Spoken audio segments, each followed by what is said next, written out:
안녕하십니까. 예, 좌우 앞뒤 한번 보시면서 인사드리겠습니다. 안녕하십니까. 안녕하십니까. 예, 8월의 마지막 수요 집회 말씀을 교제하게 된 이현준 형제입니다. 정말 8월의 딱 마지막 날이죠, 오늘이. 성도님들한테 8월은 어떠셨습니까? 저한테는 너무 특별한 8월이었습니다. 왜 그랬냐면요. 먼저는 코로나 이후에 처음으로 캠프에 참석을 했어요. 저는 주로 이렇게 학생들 혹은 청년 캠프 위주로 이렇게 많이 좀 도와왔었는데 이번에는 우리 관할 지역이라고 해야 될까요? 영남 지역에 이렇게 주일 학생들 섬기는 캠프에 부족하지만 이렇게 도와주러 갔었는데요. 제가 난생 처음으로 분반 교사라는 걸 갑자기 맡게 됐습니다. 원래 갈 때는 상담 교사였는데 난데없이 분반 교사를 맡게 됐어요. 그래서 약간 그것도 불안했는데 학년을 보니까 4학년이더라고요. 그래서 4학년은 제가 경험이 너무 없어가지고 좀 지레 겁이 많이 나더라고요. 그래서 이렇게 요즘에 모르면 검색해야 되지 않습니까? 그래서 유튜브에 검색을 했어요. 초등학교 4학년. 왜냐면 제가 이 4학년에 이게 인지 발달이라든가 그 특성을 전혀 모르니까요. 검색했는데 검색 한 30분 하다가 검색하지 말걸 이런 생각이 들더라고요. 전 몰랐는데 초사병이란 게 있더라고요. 요즘 애들은 초등학교 4학년 때부터 이렇게 사춘기를 시작한다 하더라고요. 그래가지고 이 애들 어떻게 내가 마주해야 될까. 실제로 청년들이나 학생들을 계속 이렇게 중간중간에 만났지만 좀 겁이 났지만 그래도 좀 단대한 마음으로 그냥 하나님 의지해서 그래 사랑을 나눠주고 섬겨주면 되지 이런 생각으로 갔습니다. 갔는데 참 결과적으로 말씀드리면 참 쉽지 않았습니다. 참 쉽지 않더라고요. 누가 그런 이야기 하더라고요. 아이를 양육하면서 한 사람의 인격이 완성된다 이렇게 이야기하는데 그걸 통해서 보니까 저는 아직 인격이 덜 된 것 같아요. 특별히 기억나는 한 친구가 있었어요. 정말 말을 안 듣더라고요. 이렇게 카드를 쭉 봤더니 그 사형제 중에 막내더라고요. 막둥이였어요. 그래서 이 친구의 특징은 무조건 자기가 하고 싶은 대로 해야 돼요. 무조건 1등 해야 되고 재밌으면 자기가 해야 되는 거예요. 그거 안 되면 토라지고 그냥 다 싫고 그냥 다 하기 싫어 그래요. 그래서 참 힘들었습니다. 그 근본적으로 또 가장 힘들었던 건 이게 선생님 혹은 누군가 자기 앞에 있는 어른에 대한 두려움이 전혀 없더라고요. 이 두려움이 없는 아이에서 경고를 하고 지금 이렇게 해야 된다라고 계속 이야기도 하고 어르기도 하고 설레기도 했지만 참 쉽지가 않았습니다. 그래서 끝끝내 그 진실의 방이라고 있어요. 통제가 안 되는 최후의 아이들을 이렇게 거기서 이렇게 관리하는 곳에 있는데 끝내 글로 한번 보냈거든요. 보내고 나니까 참 마음이 별로 안 좋더라고요. 제가 이런 말씀을 드리는 이유는 우리 성도님들은 좀 그래도 이해해 주지 않으실까 하는 생각에 말씀드렸습니다. 사실 좀 마음이 좀 힘들었어요. 저는 했을 때 나 그래도 좀 된 줄 알았는데 이 말 안 듣는 아이 앞에서 뭔가 이렇게 얼굴을 울그락불그락해지고 뭔가 좀 감정이 올라오는 제 모습에 대해서 좀 많이 반성하게 됐습니다. 근데 또 결과적으로 또 사실 이번에 또 겨울에 또 한다더라고요. 그래서 겨울에 또 가려고요. 겨울에 또 가서 되도록 되면 분방교사를 할 생각입니다. 이 아이들 옆에서 이렇게 붙어서 하니까 그것도 지나 보니까 또 의미가 있고 감사되는 요소들이 참 많아서 그랬습니다. 그리고 또 이번 캠프를 통해서 우리 주일 학생 저희 아들이죠. 이든이와 로운이를 데려갔는데 사실 저희가 아직 좀 주일학교 은사가 많이 부족하다 보니까 말씀 위주로만 이렇게 주일학교를 활동하잖아요. 근데 이제 이 캠프를 통해서 말씀 위에 이렇게 여러 가지 신앙에서 활동을 많이 하지 않습니까? 뭐 암송도 하고 게임도 하고 찬양도 하고 율동도 하고. 근데 그 가운데서 아이들이 즐거워하는 모습을 보니까 좀 미안하더라고요. 내가 게을러가지고 이 영천교회 이 주일학교 교회 학교에 좀 도움을 좀 줘야 되는데 이런 부담을 좀 가지게 됐어요. 이번에 캠프를 통해서. 그리고 그런 마음을 가지고 있는 중에 대구 남부교회에서 교사 세미나를 했습니다. 그 전주 기린노 모임에 송영길 형님 모시고 교사 세미나를 했는데 개인적으로 많은 도전을 얻었습니다. 같이 간 청년들의 마음은 어떤지 모르겠지만 이 교회 학교에 있어서 정말 내가 좀 마음을 너무 못 쓰고 있었구나.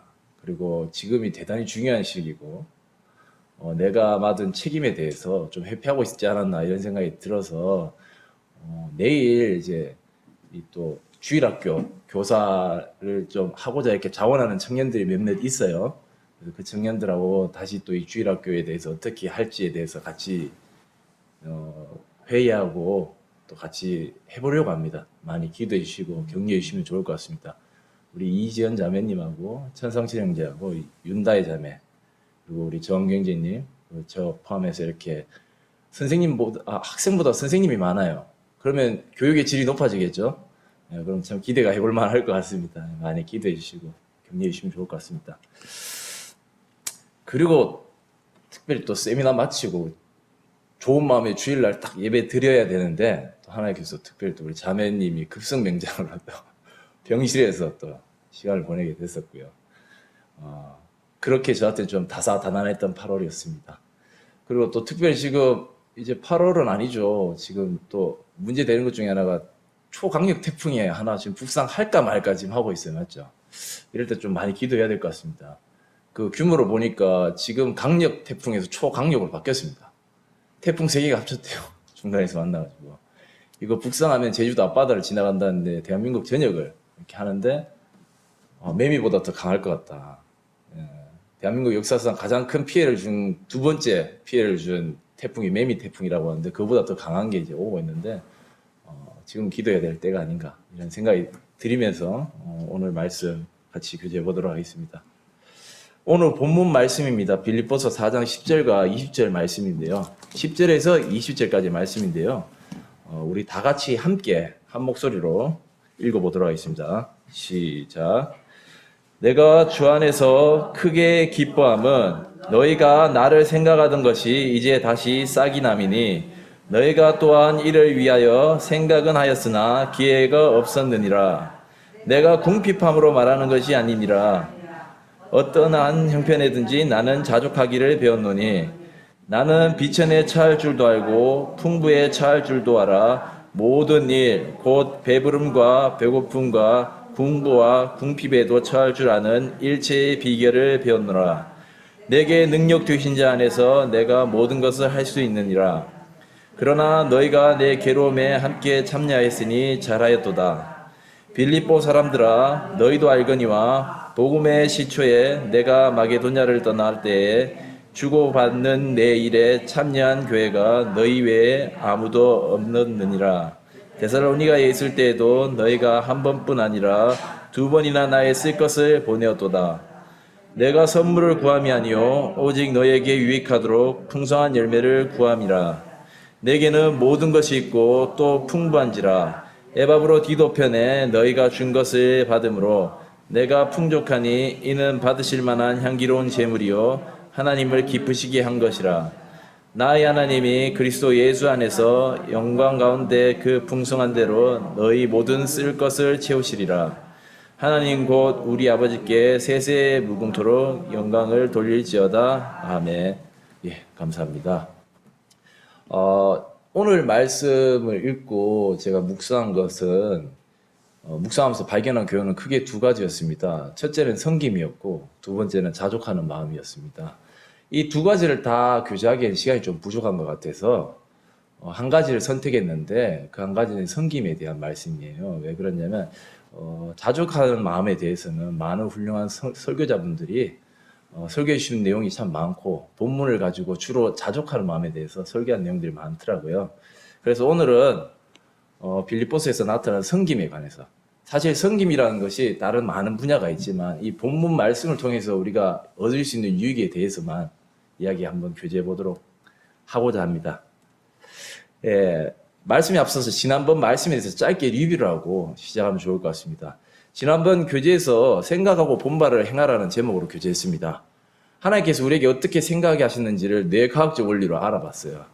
생각의 원리를 한번 알아봤죠. 그리고 그러한 생각들의 원리로 인해서 우리가 어떻게 인지하고 행동하게 되는지를 알아보므로 하나님께서 우리에게 요구하시는 다소 존경이 갖고 숙제처럼만 느껴졌던 어떤 경건 생활들, 기도, 말씀, 묵상, 암송, 찬양 이런 것들이 하나님께서 우리를 설계하시고 창조하신 하나님께서 우리의 행복을 위해서 우리의 삶의 변화를 가장 효과적이고 확실하게 변화시키기 위해서 요구하셨다는 것에 대해서 같이 알아봤습니다. 그래서 우리가 이 경건 생활을 하는 것이 단순히 그냥 따분한 것이 아니라 정말 하나님의 사랑에서 그리고 우리에게 맞춰서 하나님께서 요구하신 것이다. 그래서 우리가 그것을 해야 된다. 이런 좀 동기를 삼아보는 시간이었습니다. 그리고 오늘 말씀은 4장 10절에서 20절 말씀으로 제목은 빌립보서에서 나타난 섬김의 유익이라는 제목으로 함께 교제하도록 하겠습니다. 제가 이 말씀, 이 섬기 빌립보서 이 4장 10절에서 20절까지의 말씀을 통해서 이 섬김의 유익에 얻은 것은 크게 두 가지였는데요. 첫 번째는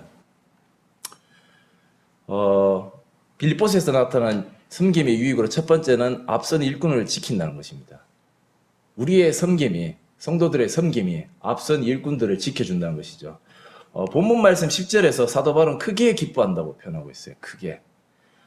사도 바울은 본서신 앞에서 빌립보 성도들의 섬김에 대해서 이미 감사하고 있었습니다. 그리고 이제 이 서신을 마치고자 함에 있어서 다시 한번 그들의 섬김을 기억하며 강조하고 있어요. 특별히 제가 이 크게 기뻐하다, 크게 이렇게 강조된 부분이 몇 번 어디에 있었나 찾아보니까 빌립보서에서 유일하게 이 부분밖에 없습니다. 내가 크게 기뻐한다. 성경 전체를 봐도 사도 바울이 이 크게 기뻐한다는 표현을 한 4번밖에 안 썼더라고요.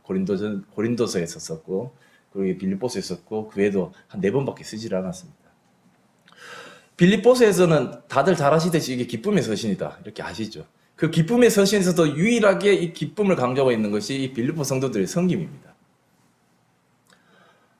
이 점을 생각해 볼 때 사도 바울에게 빌립보 성도들의 섬김에 그 마음에 얼마나 큰 기쁨이 되고 위로가 되었는지에 대해서 우리가 조금 가늠해 볼 수 있지 않나 그런 생각이 듭니다. 내가 주 안에서 크게 기뻐하면 너희가 나를 생각하던 것이 이렇게 크게 기뻐했다라고 나오죠. 우리가 잘 알고 있듯이 사도 바울의 그 당시의 상황은 그렇게 크게 기뻐할 수 있는 만한 상황은 아니었습니다. 이 위대한 사도는 하나님의 복음을 전하기 위해서 많은 고난과 핍박을 받았고 늙은 노년의 나이에 가택연금을 당하면서 이제 재판을 앞두고 있는 죄인의 신분으로 이렇게 가택에 연금되어 있었어요. 그리고 이러한 위대한 사도의 안타까운 소식을 듣고도 이 위대한 하나님의 사람을 시기하는 몇몇 사람들은 악한 동기를 가지고 하나님의 복음을 전하고 있었고 사도 바울의 어떤 이 신경과 환경의 어려움에 더 큰 어떤 부담을 주기 위해서 그런 일들을 하고 있다는 걸 전해 들었습니다. 뭔가 마음이 안팎으로 지치고 고단했을 거예요. 많이 지쳤을 겁니다. 그리고 현실적인 이 어려움에 대해서 사도 바울 스스로도 이렇게 말하고 있습니다. 그러나 너희가 내 괴로, 그러니까 이 모든 것이 그도 대단히 괴로웠다는 것에 대해서 스스로 이렇게 말하고 있어요.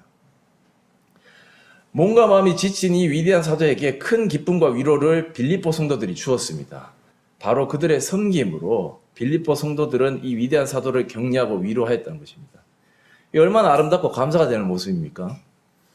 우리 영천교회 가운데서도 이 같은 섬김이 넘쳤으면 좋겠다. 물론 지금도 있고 앞으로도 계속 지속되기를 간절히 기도하는 마음입니다. 그때나 지금이나 우리의 영적 인도자들은 많은 시험과 어려움을 늘 마주하고 있다는 사실을 우리가 기억할 필요가 있습니다. 영적인 인도자들은 하나님의 일을 위해서 일선에서 많은 시간을 헌신하고 있고 그에 따라 여러 현실적인 어려움들을 스스로 감당하고 있어요.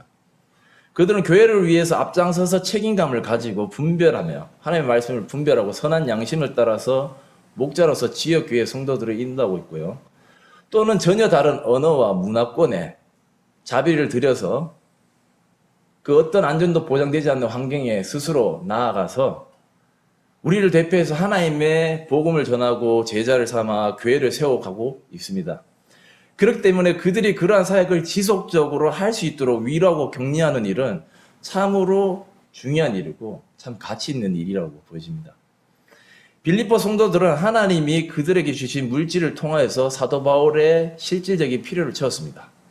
그 물질이 얼마나 되는지에 대해 액수에 대해서는 그 어디에도 나와 있지 않아요.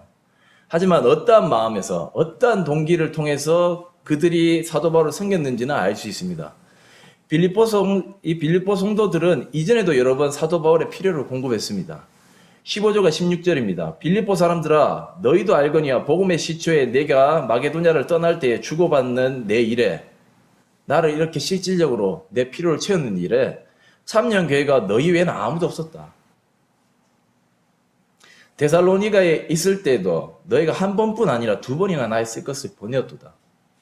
그들은 하나님의 주신 마음의 부담, 어떤 동기를 흘려보내지 않았고 순종하였습니다. 그리고 그 결과로 앞선 하나님의 일꾼, 이 위대한 사도, 여러 환경과 마음의 어려움과 지쳐있는 이 사도들을 크게 위로하였어요. 다시 일어날 수 있도록 격려해 주었습니다. 하나님은 우리를 통해서 일하시기를 기뻐하십니다. 믿으십니까? 저는 믿습니다. 하나님께서 부족하지만 부족하고 나약한 나를 통해서 하나님의 일을 성취하고 있다는 것에 대해서 믿어 의심치 않습니다. 단 때때로 나의 연약함과 나의 죄성 때문에 그것이 잘 이루어지지 않아서 마음이 아프고 늘 죄송스러운 마음뿐이죠. 하지만 분명한 것은 하나님께서 나를 통해서 일하시기를 기뻐하십니다. 하나님은 성도를 통해서 일하시기를 기뻐하세요. 물론 초자연적으로 그분의 힘으로 직접적으로 하실 때도 있습니다. 그러나 여러 믿음의 선진과 많은 간증과 어떤 역사들을 봤을 때 하나님께서 우리와 함께 하시기를 기뻐하세요. 우리가 서로 사랑할 때, 우리가 지체의식을 가지고 다른 성도의 필요를 공급할 때 하나님은 기뻐하시고 더 나아가서 영광을 받으십니다. 하나님께서 창조의 섭리, 우리를 창조하신 목적을 그렇게 이뤄 가시는 것이죠. 우리도 빌립보 성도들처럼 하나님께서 우리 마음에 주신 부담과 동기를 흘려보내지 말고 순종하며 살기를 원합니다. 물론 그렇게 할 때도 있지만 때로는 그렇게 못할 때도 있는 것이 사실입니다. 그건 물론 빌립보 성도들도 같았겠죠. 빌립보 성도들의 섬김으로 하나님의 큰 일꾼의 위로를 받아 하나님의 일에 지속하는 데 큰 도움을 주었습니다. 그가 낙담하지 않고 사명을 완수하는 데 함께 조력자가 되었습니다. 얼마만큼 하는 것은 중요하지가 않습니다. 앞서 말씀드렸지만 그 액수는 중요하지 않아요. 본서에서 빌립보 성도들이 얼마만큼 했는지는 나와 있지 않고 그들은 앞선 일꾼을 생각하는 마음으로 하나님께서 주신 부담을 따라 섬겼습니다.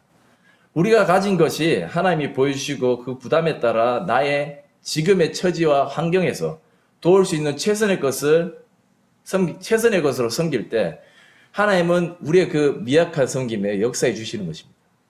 그 마음을 보시고 하나님이 우리의 섬김을 기뻐해 주시는 겁니다. 어떤 일꾼의 어려움을 우리가 만약에 전에 듣게 된다면 전에 들었다고 가정해 보겠습니다. 어떠한 앞선 일꾼이 어떤 문제에 도달했어요. 그러나 나에게는 그 문제를 해결해 줄 만한 능력이 없습니다. 그러면 우리는 어떻게 해야 될까요? 우리는 어떻게 해야 될까요? 이거 내가 할 수 있는 거 아니까 내 손을 떠났다. 아니지 않습니까? 먼저는 우리가 기도해야 할 것이고, 먼저는 기도해야 할 것이고, 그리고 주님께서 주신 마음을 가지고 내 편에서 해줄 수 있는 마음의 표현을 해야 될 것입니다. 같이 식사가 가능하다면 같이 식사를 하면서 그의 마음을 위로해 줄 수 있으면 위로해 줄 수 있어야 될 것이고, 그것도 안 된다면 잠깐 커피 한잔 할 수 있어야 할 것이고, 그러한 환경도 여건이 안 된다면 문자나 혹은 전화를 통해서 안부를 물을 수 있을 것입니다. 내가 당신의 어려움에 동참하고 있다는 사실, 그 사실만으로도 그 사람에게 상당히 위로가 됩니다.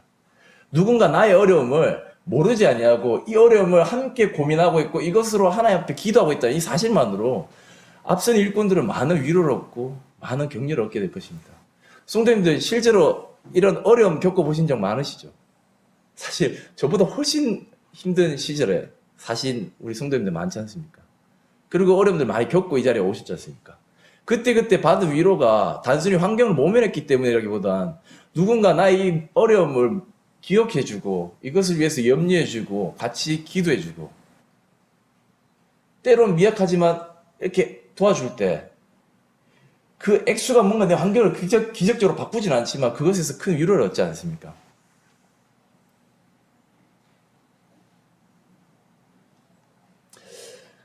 본문에서 사도 바울의 경우를 보아도 그렇습니다. 빌립보 성도들의 섬김으로 그의 환경은 크게 바뀌지 않았어요. 사실 사도 바울의 사역에서 뭐 1억을 준들 10억을 준들 그것이 무슨 의미가 있었겠습니까? 맞죠? 하지만 환경은 바뀌지 않았지만 바뀐 것이 분명히 하나가 있죠. 그건 뭐냐면 사도 바울의 마음이 크게 변화되었다는 것입니다. 그의 마음이 하나님의 그 사랑과 하나님의 그 위로가 너무 넘쳐서 그가 크게 기뻐하고 있다는 것입니다. 잠언 4장 23절에 이렇게 말씀이 있습니다. 모든 지킬 만한 것 중에 더욱 내 마음을 지키라. 생명의 근원이 이에서 남이라. 마음이 무너지면 그 어떤 것도 할 수 없지만 마음만 바로 서 있으면 어떤 환경도 극복이 가능합니다. 사람이 마음만 있으면 어떤 역경도 이겨나가요. 맞지 않습니까? 근데 마음이 없으면 그 어떤 걸 줘도 할 수 없습니다. 그런 이야기가 있더라고요. 마음이 있는 사람은 방법을 찾고 마음이 없는 사람은 이유를 찾는다. 할 수 없는 이유를 찾는데요. 마음이 없으면. 제가 대구 광북교회에 있을 때요. 교회가 참 어려운 적이 있었어요. 제가 몇 번 와서 말씀드린 적이 있었는데 항상 저는 이런 걸 생각하면 그때 그 성도님들의 섬김과 사랑이 너무 많이 생각이 납니다. 대구 광북교회 당시에 기혼가정이 한 가정 있었습니다. 그리고 혼자 나오시는 성도님 2분. 그리고 아직 결혼도 안 한 미래가 불투명한 청년 7명. 그리고 학생 9명. 이렇게 있었어요. 근데 그 당시 강북교회가 건물을 매입하는데 빚을 많이 냈거든요. 그 당시에 제가 기억하는데 한 달에 이자만 60 얼마가 나왔어요. 청년 중에 돈 버는 사람이 한 명입니다. 저도 그때 학생이었어요. 대학생이었어요. 사실 형제님들이 참 많이 힘들었을 것 같아요. 어떻게 그럴 수 있었을까 이렇게 돌아보는데 그때 아직도 기억납니다. 대구 대명동교회. 그때 대명동교회도 좀 많이 힘들었습니다. 교회가 나뉘어지고 성도가 예전에보다 절반으로 줄어든 상황이었는데 대명동교회 자매님들께서 작은 금액이지만 매달 후원해 주셨어요. 그걸로 엄청난 큰 위로를 얻었습니다. 저도 위로를 얻었어요. 사실 저는 그걸 지켜보면서 형제 사랑 이게 있나 이런 생각이 들었어요. 사실 젊은 나이에 형제 사랑 뭐 성경에만 있는 거였나? 약간 이런 정도로 마음이 낙담되니까 너무 부정적으로 생각이 돌아가더라고요. 근데 그때 그 성도님들 액수를 말씀드리지 않겠습니다. 근데 10장이 넘지 않았어요. 미약한 금액이지만 지체의식을 가지고 어떤 지역교회 성도들이 우리의 이러한 상황을 기억하고 후원해주고 있다는 사실만으로 저는 엄청난 위로를 얻었어요. 아, 그래, 형제 사랑이 있구나. 우리만 하는 거 아니구나. 그리고 실제로 대구 남부교회에서 당시 수요 집회, 금요 집회, 저희 주일 집회, 말씀이 일주일에 3번이에요. 형제님 혼자서 이걸 감당한다는 게 너무 어렵지 않습니까? 그래서 대구 남부교회에서 형님들이 말씀으로 통역을 해주셨어요. 그게 2달에 한 번이었나요? 1달에 한 번인 거예요. 이렇게 하셔서 말씀을 교제 주시는 거예요. 정말 죄송한데 형님들 말씀 뭘 했는지 기억이 안 나요. 근데 사랑은 기억이 나요.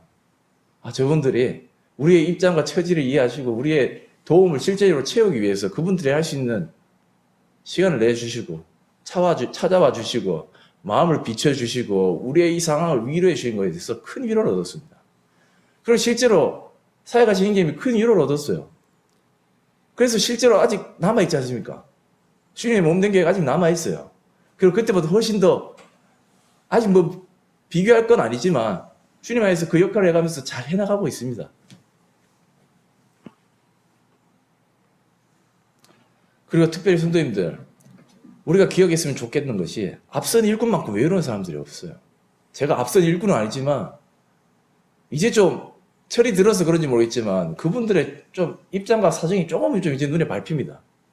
정말 특별히 이 한국의 크리스찬 브레들이 좀 더 심한 것 같아요. 앞선 일꾼들이 너무 외롭습니다. 일반화 시킬 생각은 없습니다. 우리는 못하고 있어. 다 못해 이게 아니라 잘하는 데도 있어요. 물론 잘하는 성도님들도 있습니다. 근데 우리의 잠재의식 속에서 앞선 일꾼의 필요를 채우는 것에 대한 가르침이나 보는 그렇게 많이 광고되거나 교육되지는 않았어요. 사실 저는 그렇게 많이 못 배웠습니다. 앞선 장로를 배나 존경해야 된다. 여기서 그쳤어요. 어떻게 그를 존경할 것인가, 그의 필요에 대해서 우리가 어떻게 섬겨야 될 것인가에 대한 어떤 본이라든가 그런 것들이 많이 교육되지는 않았어요.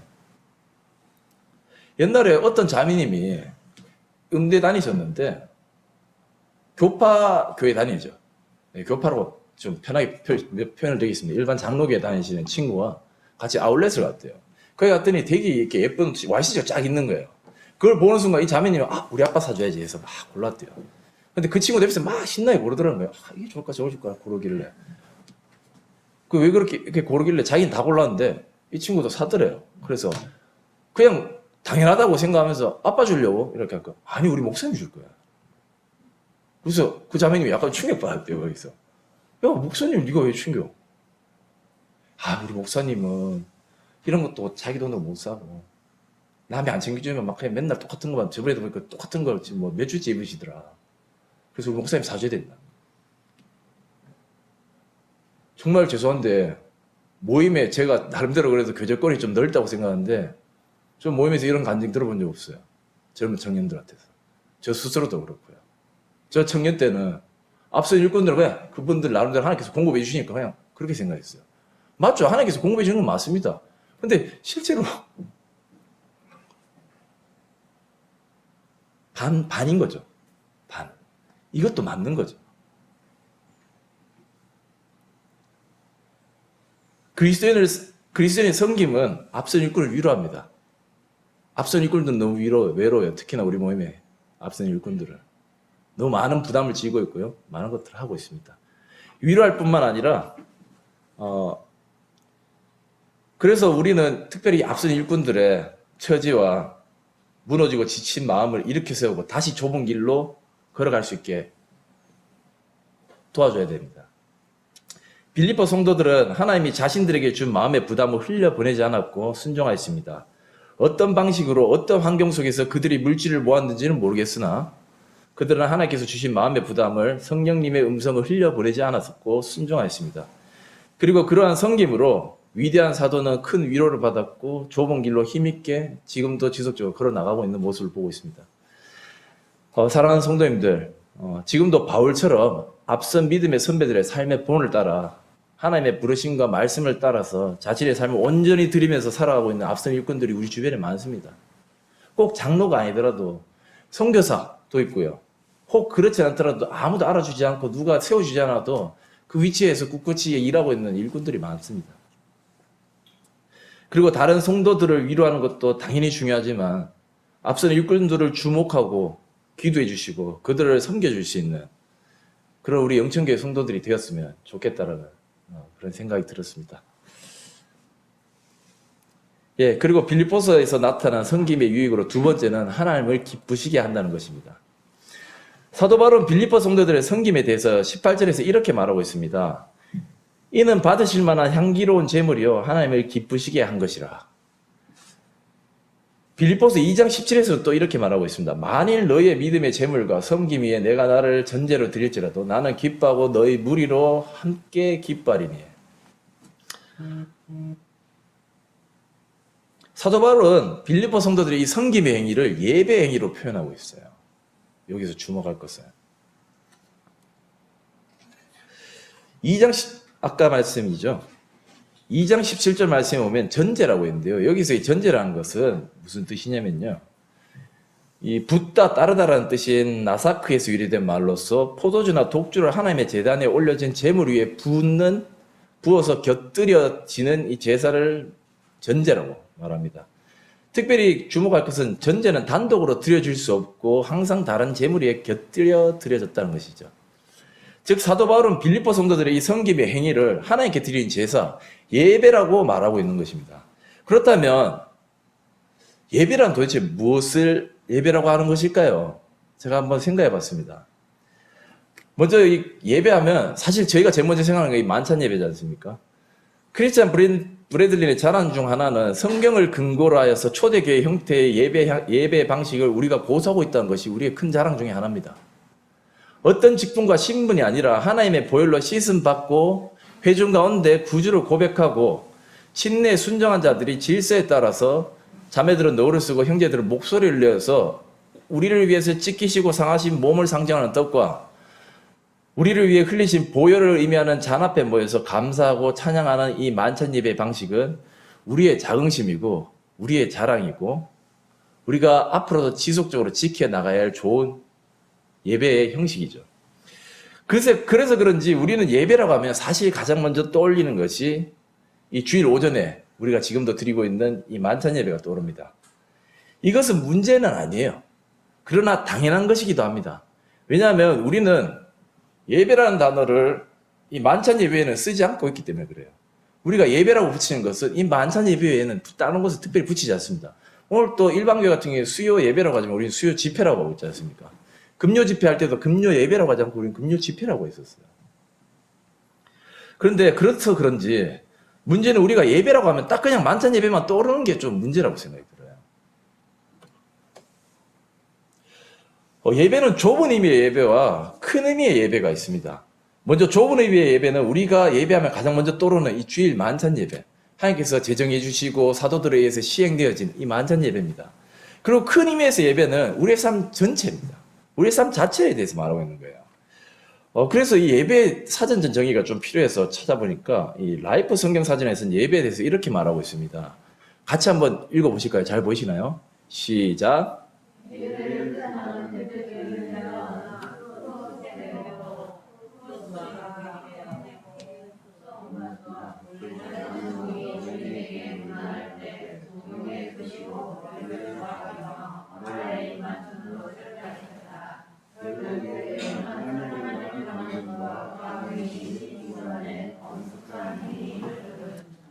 예, 감사합니다. 정리하자면 예배란 하나님을 향한 존경심과 경외심으로 하나님을 섬기는 모든 행위를 말하는 거죠.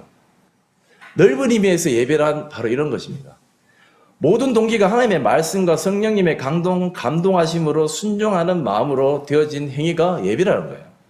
그래서 사도 바울은 빌립보 성도들의 이 섬김의 행위를 예배라고 말하고 있는 것입니다. 그리고 그 예배를 하나님께 기쁘게 받으셨다라고 18절에서 말하고 있어요. 하나님을 기쁘시게 했다. 기쁘시게 한 것이다. 이렇게 말하고 있습니다.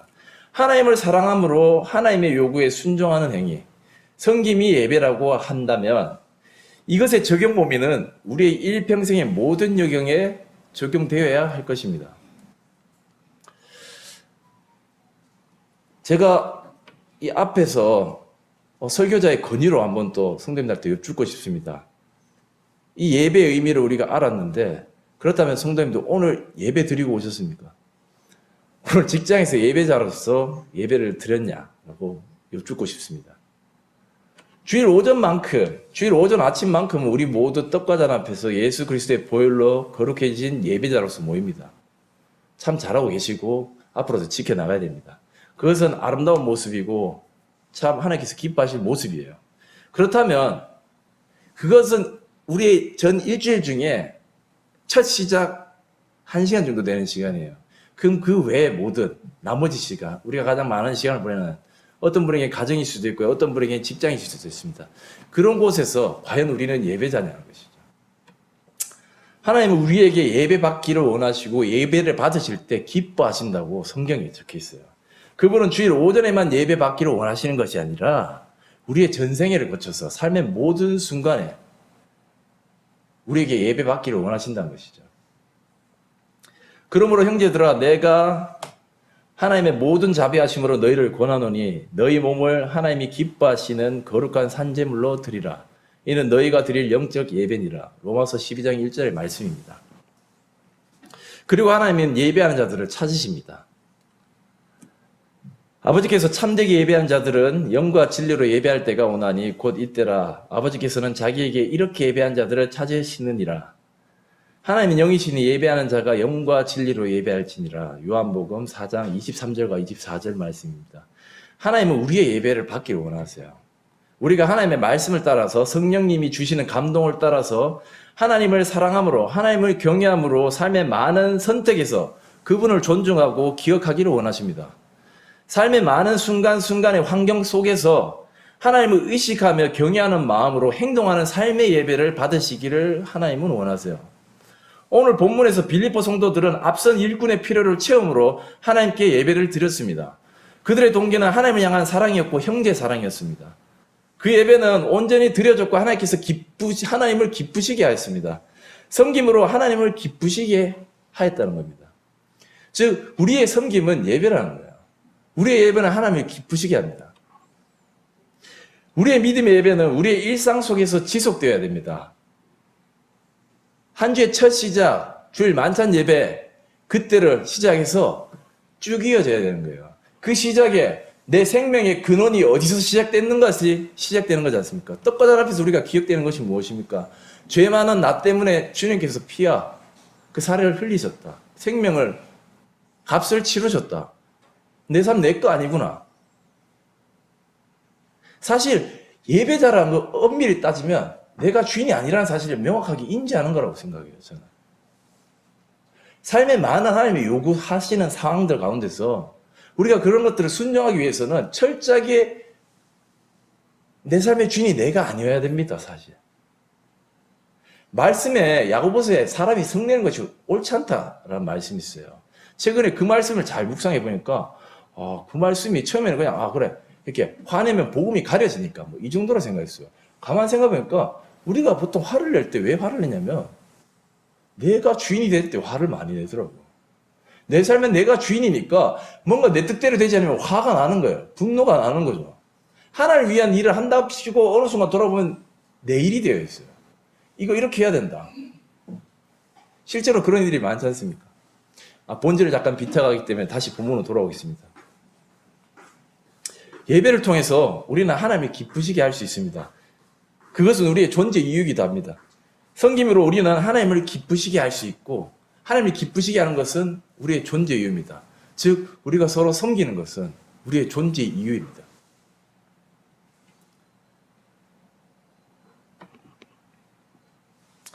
우리가 다른 성도를 섬길 때 더 나아가서 우리의 이웃들을 섬길 때 하나님께서 기뻐하세요. 하나님의 말씀, 하나님의 동기를 가지고 하나님 향한 사랑의 동기를 가지고 우리의 성도들과 그리고 우리의 이웃들에게 우리가 섬김을 베풀고 사랑을 베풀고 친절을 베풀 때 그것이 예배가 되는 것입니다. 하나님께서 기뻐 받으시는 것이죠. 하나님께서 우리에게 허락하신 많은 선택과 환경 속에서 영천교회 모든 성도님들은 우리가 예배자라는 사실을 기억할 수 있기를 기도드립니다. 저 역시도 그렇고요. 그래서 하나님을 기쁘시게 하는 주의 자녀 되시기를 주님의 이름으로 축원드리겠습니다. 말씀을 정리하겠습니다. 빌립보서에서 나타난 섬김의 이유는 두 가지였습니다. 첫 번째는 앞선 일꾼을 지켜주는 것입니다. 그리고 두 번째는 하나님을 기쁘시게 한다는 것입니다. 우리는 특별히 앞서 일하는 일꾼들의 필요를 채우는데 마음을 써야 할 것입니다. 그리고 우리의 섬김의 행위는 예배의 행위이며 이러한 예배를 하나님께서 기뻐하신다는 것을 그리고 기대하신다는 것을 우리가 기억했으면 좋겠습니다. 영천교회 모든 성도님들의 삶이 성도와 이웃을 향한 아름다운 예배자의 삶이 되기를 간절히 기도드리고 축원드립니다. 그럼 오늘 말씀은 여기서 줄이도록 하겠습니다. 감사합니다.